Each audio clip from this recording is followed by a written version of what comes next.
नमस्ते दोस्तों, मेरा नाम है राज और आप देख रहे हैं मेरा यूट्यूब चैनल स्लो लर्नर। आज का वीडियो एक कंपनी एनालिसिस वीडियो है। कंपनी का नाम है राज रतन ग्लोबल वायर, जिसका हम आज एनालिसिस करेंगे।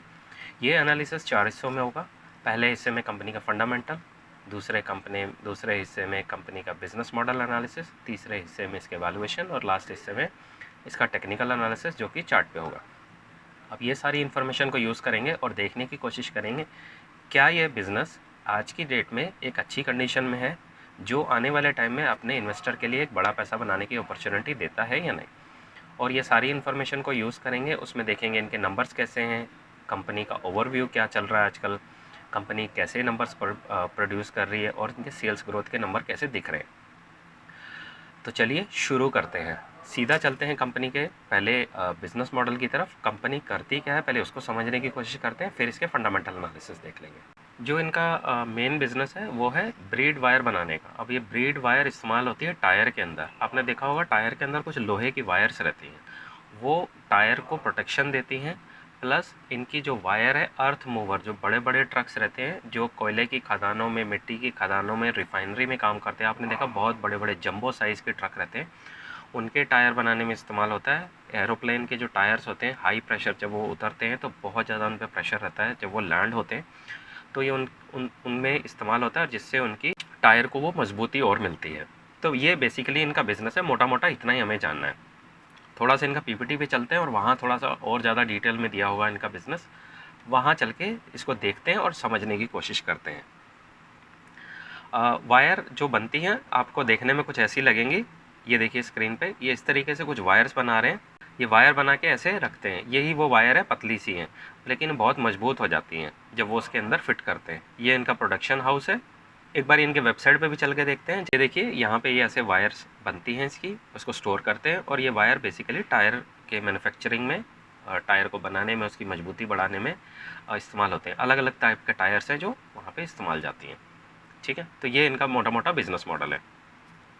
अब दोबारा से इनके पीपीटी पे चलते हैं और थोड़े से नंबर देखने की कोशिश करते हैं। थोड़ा सा इन्होंने गाइड क्या करा है इनकी पीपीटी पे, ये देखिए, ये कुछ इन्होंने डेटा शेयर करा है। Customer turning to China +1 backup, increase competition within India, sustain aggression in a global market by Chinese manufacture, low demand by tyre companies. तो ये कुछ इन्होंने डिटेल्स शेयर की है, आपको इसको देखना चाहिए, स्क्रीनशॉट लीजिए और इसके बारे में अपनी और रिसर्च कीजिए। यहाँ पे इन्होंने और चीज़ें बताई हैं, एनहांस मैन्युफैक्चरिंग एफिशिएंसी, ये अभी एफिशिएंसी की तरफ ध्यान दे रहे हैं।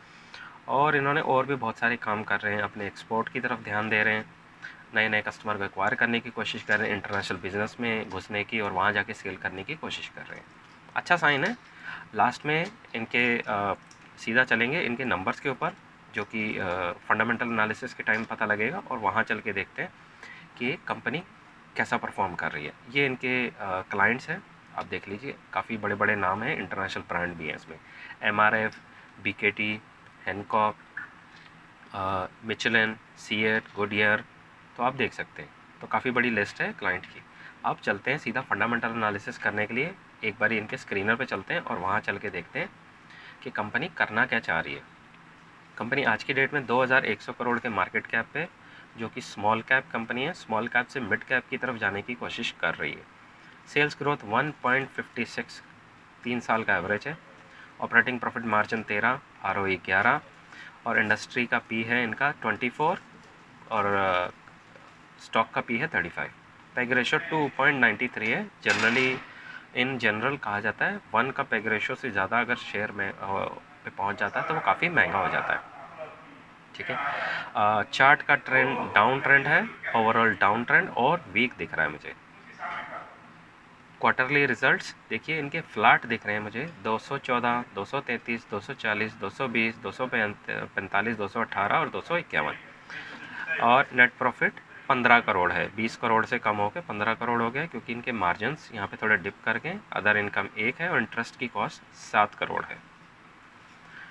ईयर ऑन ईयर बेसिस पे नंबर देखिए इनके बढ़ रहे हैं, लेकिन इसकी पेस ऑफ सेल्स ग्रोथ बिल्कुल फ्लैट और कम हो गई। एक टाइम में जो 40% से बढ़ा करता था, फिर -2, 13%, 63% यहाँ पे ग्रोथ आई है 2022 में।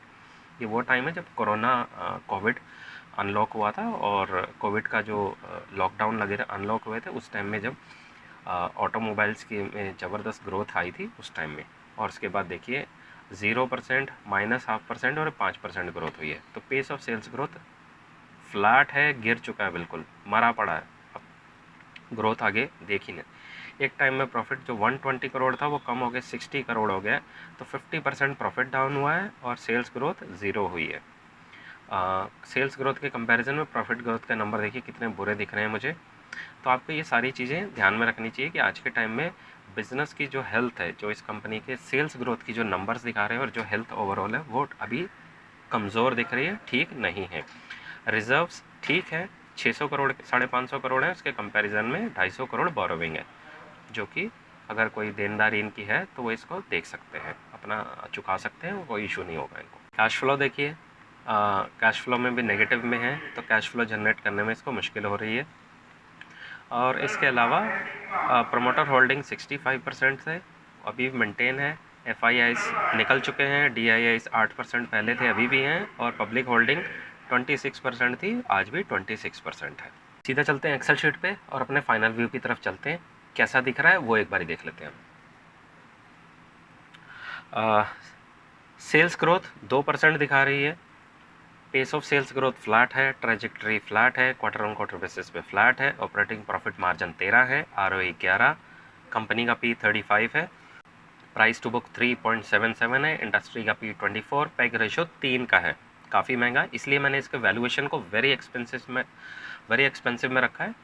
वजह, एक तो वैल्यूएशन हाई होते जा रहे हैं, कंपनी का पेस ऑफ सेल्स ग्रोथ गिर गया, प्रॉफिट भी गिर गया, इसलिए ओवरऑल फंडामेंटल्स मुझे लगता है बैड कैटेगरी में आज की डेट में। और जैसे ही इसकी पेस ऑफ सेल्स ग्रोथ बढ़ जाएगी उसी टाइम मैं ही कहूँगा ये फंडामेंटल्स गुड की तरफ जाने लगे। तो सारा कुछ डिपेंड करता है आपकी सेल्स ग्रोथ के नंबर के ऊपर। टेक्निकल में चार्ट कंसोलिडेट कर रहा है, वीक है, डाउन ट्रेंड में है, गाइडेंस मुझे नहीं मिली, ओवरऑल कैटेगरी मैंने इसको बैड कैटेगरी में रखा है। और मेरे जो रीज़न है flat pace of sales growth, और कुछ ईयर्स में नेगेटिव भी गई है। और जैसे ही इस बिज़नेस को हमें अपने वॉच लिस्ट में रखना चाहिए, जैसे ही इनके नंबर अच्छे हो जाएंगे तो यही बिज़नेस अच्छी कैटेगरी में आएगा, मैं ही सबसे पहले अपना व्यू इसके बारे में चेंज कर लूँगा।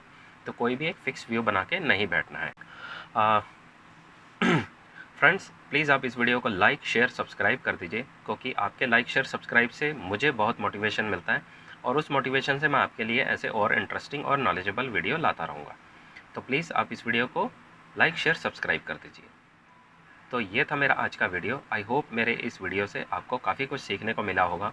मिलते हैं अगली वीडियो में, तब तक के लिए सीखते रहिए, खुश रहिए, इन्वेस्ट करते रहिए। Thank you.